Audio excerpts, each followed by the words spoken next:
Giawhag sa BFP Gensan ang katawhan nga i-report gilayon kanila kung adunay manginahanglan og tabang panahon sa emerhensiya.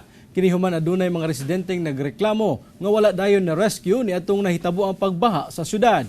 Ania ang report ni Gistoni Humamil. Gibutyag sa Bureau of Fire Protection sa General Santos City nga ang kakulang sa pag-report sa katawhan ngadto kanila kalabot sa emerhensiya ang rason kung nganong dili dayon makapahigayon og rescue ang ilang buhatan. Kinihuman sa naitabong mga emerhensiya sa syudad nga wala kunoy nagpahibalo sa ilang opisina nga adunay nagkinahanglan og rescue. Sama na lang ni atong pagbaha sa barangay Buayan ning Bag-Ulang kung diin kapin 15 ka mga individual ang gi-rescue. Human na trap gumikan sa paspas nga pagsaka sa level sa tubig baha sa Buayan River og wala kunoy ma-report dayon kanila. Gipasabot sab sa buhatan nga dili lang sa pagresponde sa sunog ang ilang tahas. We have information campaign with all the barangays. We have told them that the Bureau of Fire Protection is not just for fire incidents. Para din kami sa baha. Baha, lahat ng mga disaster, collapse, structures. Ever present ang BFP sa Yes. lahat.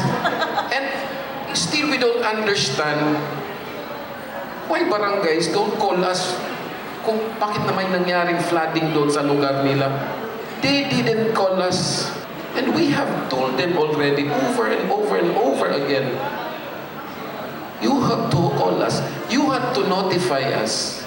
Because ready kami. Gani, aduna kuno sulay rescue force nga anda mo responde panahon sa mga kalamidad ug paigo sab kuno ang ilang personahe ug nabansay sab nga mo responde.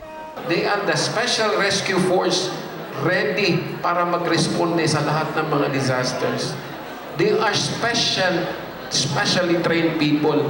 Busa giawhag sa buhatan ang publiko ug mga opisyales sa matag barangay nga dayon silang pahibawon kung adunay susama nga mga panghitabo. And we appeal to all the people, especially our barangay leaders. If you have a little flooding, kahit na maliit lang na flooding, tell us. Tell us. Because we have an operating procedure to them. Kauban si Bong Vicencio sa kamera. Ako si Jess Tony Humamil para sa One Mindanao.